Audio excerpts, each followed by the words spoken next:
Okay. So this is take two of 5-in-1 Mayaani Talks. Yes, I did take one and unfortunately cut off part of my head. Wasn't entirely sure where the camera was looking. So here I am. I am maybe holding this microphone a bit too high at times, but bear with me. I am new to this. However, I am here with some fantastic facts to share with you.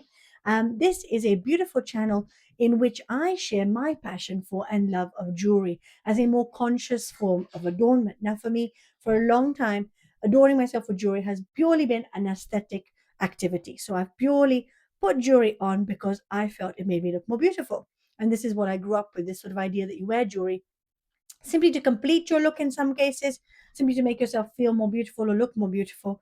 But as I've grown in my journey with jewelry through frustration along the way, finding pieces of jewelry, because I was never one to have a very big jewelry wardrobe.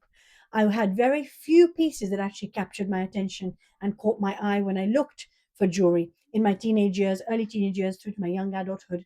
There were very few pieces that captivated me. And I think that's in part because I myself have an eye for jewelry as a jewelry maker who is now a jewelry designer and artisan of over 20 years experience creating pieces with beads. I think that is where potentially my discernment when it came to jewelry came from, why I wouldn't just fall in love with any piece of jewelry, because clearly for me jewelry was always on some level more meaningful than that. It had to be deeper and more meaningful than that. So when it came to pieces of jewelry, I had very few that I fell in love with, and when I did, it was very frustrating to find that those pieces didn't last as long as I'd loved them to, for various reasons. Either the materials involved in making them were not particularly high quality, so you'd end up with the tarnishing that takes place when you have cheaper quality materials involved in creating your pieces of jewelry, or you'd have green ears, so you'd react negatively, your ears would react to them. They'd be heavy and uncomfortable to wear, which I think many women experience, particularly when it comes to Indian jewelry. We just kind of almost tolerate it, and we don't really need to. I think we have to stop thinking of luxury jewelry as something we tolerate, because really, if you're tolerating it, it's not luxury. Luxury and comfort should go hand in hand. If you're not feeling comfortable with the piece of luxury or with the luxury experience that you're supposed to be having, then you're not experiencing luxury. That's false luxury. So true luxury always comes with comfort. And on top of that, of course, for me it was a case of the composition of the pieces not being quite right either, because I think for a lot of people jewelry is an afterthought, including jewelry makers and jewelry designers. It's not always a case that they actually carefully think about the composition of their pieces. It does depend on who the designer is, but the composition of your jewelry piece, the way that you place colors, shapes, textures, is as important as the actual materials that you use. Now, when it comes to materials, they don't need to be the most expensive, they just need to be high quality. And for me, I opt for high quality materials in my pieces for that reason, sticking to stainless steel. I do have a small selection of 925 stamped sterling silver earring clasp, which I do go to because people love sterling silver. It does discolor though with oxidation, so you simply have to rub those earring clasps between your fingers to bring them back to life, to bring the shine back essentially. But with stainless steel, you avoid that completely. There's no tarnishing, no discoloration, no issues with moisture. So yes, so when it comes to my pieces of jewelry, it's my jewelry journey both as an individual buying jewelry and investing in pieces of jewelry, and my jewelry journey as someone who designs and creates pieces of jewelry that have both led me to becoming more conscious when it comes to jewelry. So I invite you to become more conscious in making your choices when it comes to jewelry as well through this beautiful space here. So let's dive straight into the 5 facts of today, which will be around beads, because beads are my primary material to work with. Of course, when it comes to my jewelry, it's a triple layered process. It involves a degree of wire artistry, hand crochet, that wire artistry being hand done by myself. So hand wire artistry, hand crochet, and hand beadwork. And the process that I use to create my pieces is very much on par with haute joaillerie or haute couture. Just as much work and detail and attention to the different layers and how everything's pieced together and how everything's placed. That attention to detail that takes place when it comes to creating a couture gown, for example, or a couture piece of jewelry, referred to as haute joaillerie, is involved in creating pieces like the ones I create. So there are different levels of beading, of course, and different levels of beadwork artistry. But let's dive straight in with fact number one, and we'll build upon that over time. So each tiny bead carries color, texture, and possibility. And I completely agree. When it comes to glass seed beads in particular, which is what I love working with the most, there is an infinite range of colors, textures, sizes, and shapes possible. So you literally can weave um, freely.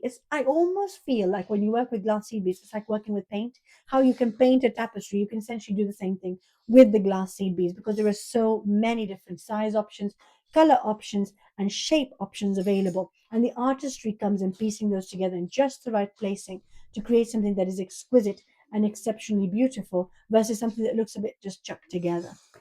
Fact number two, it takes hours of patience and vision to build with seed beads, which it truly does. I mean, no piece of mine can take less than an hour to create. The pair of earrings I'm wearing here, which look pretty simple in nature, they have taken over an hour and a half to create because every element of these earrings is hand created. The only pieces I have not made are the beads themselves. I haven't woven the cotton myself. I've hand crocheted, but I haven't actually made the cotton, spun it, and I haven't made the clasps. But apart from that, or the wire, but apart from that, I have woven the entire piece together myself by hand. So a pair like this takes about an hour and a half. Obviously, if you've got go up a level to a piece of jewelry like this, which has a lot more intricacy involved, a lot more craftsmanship, attention to detail, a piece like this would take about 3 hours to create. So there is a lot of time involved. And some would say, as I say, that fact number three will go into. In reality, beadwork demands as much design mastery as haute couture. And I think the sad thing is that beadwork has very much been, fact number five, relegated to being a craft and not seen as a true form of artistry. It is a truly highly skilled area of craftsmanship. It is an artisan skill, but it does depend upon the kind of beadwork we're talking about because there are different levels. As with any sort of craft form, there are different levels, and after a certain level, it does become less craft and actually more artistry. Fact number five, that was fact number four. I read fact number five as fact number four. So, well, we're on our last fact. So, the first fact was, of course, the tiny beads carrying color, texture, and possibility. The second fact, it takes hours to weave together a piece. The third fact, in reality, the demand when it comes to attention to detail and the time involved and the skill involved is on par with haute couture. Haute couture. Fact number four, um, bead artistry is often dismissed as craft, which I mentioned, and not seen as a serious form of art.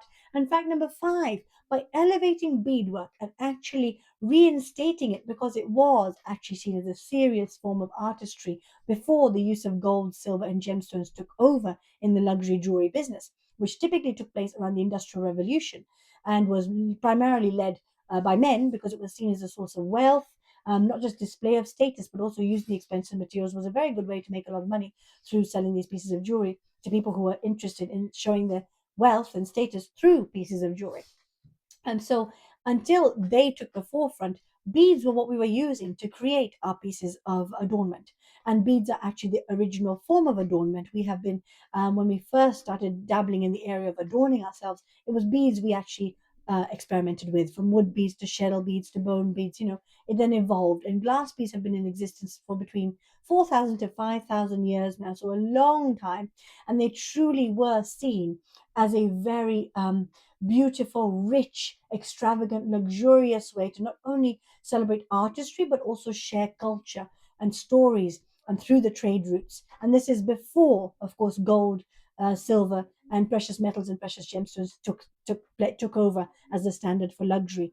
And typically, that move was also very Eurocentric. So in parts of the world, like parts of Africa, parts of Asia, beadwork was what dominated the luxury jewelry industry until Eurocentric views came in, and there was a kind of encouragement to shift towards using more of these expensive materials to show off your wealth and your status. So by elevating beadwork back to its original status as a serious form of artistry and a truly luxurious way of creating luxury apparel, whether it's jewelry, belts, clothing, shoes. Think about couture gowns. Whenever you've seen a couture gown dripping in beads or covered with an infinite and intricate layering and amount of beads, that gown is seen as luxury. Only the credit is not given to the artisans who are involved in the seed bead artistry, unfortunately.